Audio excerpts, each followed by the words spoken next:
Okay, stop everything, because we need to talk. Not about politics, not about war, not even about the royals throwing garden parties. No, today the British press is foaming at the mouth over, wait for it, jam, yes jam. Duchess Meghan's raspberry jam to be exact, and the drama is thicker than the spread on a scone. The As Ever brand dropped a limited edition raspberry preserve. It sold out in under an hour, and now the British media is acting like it's a national emergency. You'd think Meghan Markle personally snatched toast out of King Charles's hand and fled the country again. But here's the kicker. It wasn't even for sale in the UK, so why are they losing their minds? Today on Meghan and Harry Tales, we're unpacking why Meghan's simple, elegant, sold-out jam is causing tabloid meltdowns, consultant confusion, and maybe, just maybe, exposing something far deeper about power, perception, and the woman they just can't stop talking about, no matter how much they pretend to hate her. So grab a cup of tea, darlings, and maybe something to spread, because this story is sweet, sharp, and served with a side of truth. The launch itself was rather understated, wasn't it? A gentle unveiling, a whisper rather than a shout. American Riviera Orchard, the Duchess's new venture, presented its first offering, a limited batch of raspberry jam, 50 numbered jars, sent out to a select group of influencers and friends. It was all very tasteful, very Montecito. The recipients naturally shared their delightful bounty on social media.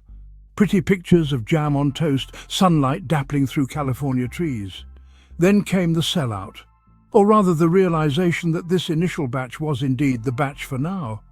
The public, their appetites whetted by those sun-kissed Instagram posts, flocked to find where they too could procure this regal preserve. Alas, it was nowhere to be found for general sale, not immediately anyway.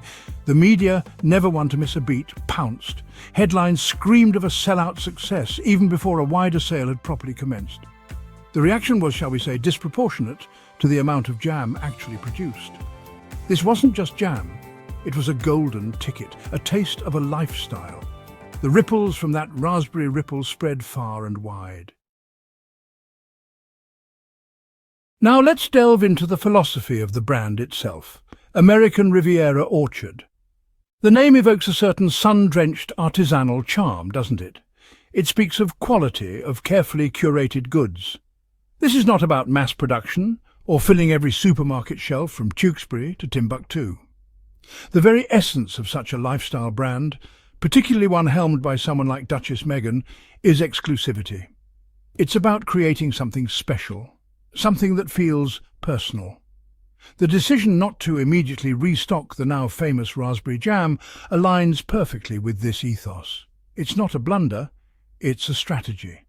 Think of it as the difference between a fast fashion frenzy and a bespoke atelier.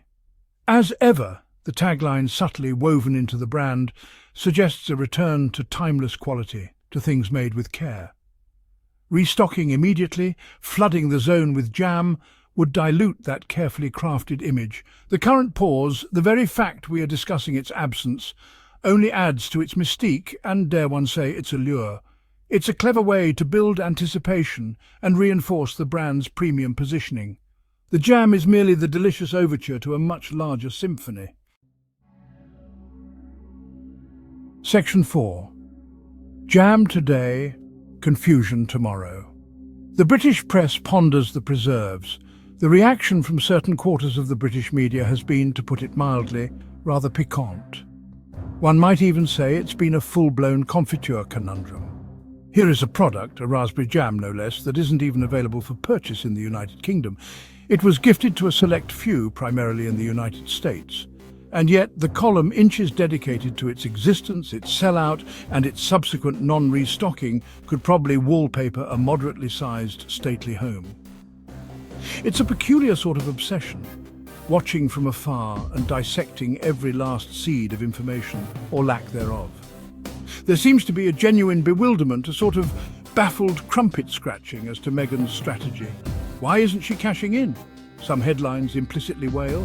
Why the limited run? Where is the mass market appeal? Section 5. Beyond the breakfast table. Symbolism in a strawberry seed or raspberry.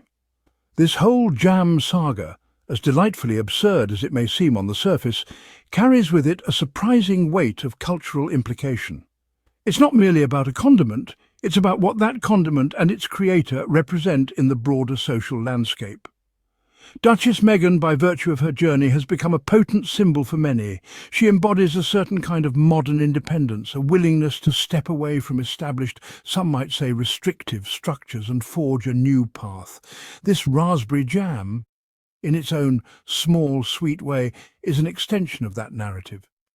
Consider the act of creating something tangible, something from the earth, like jam. It's a return to basics, a grounding activity.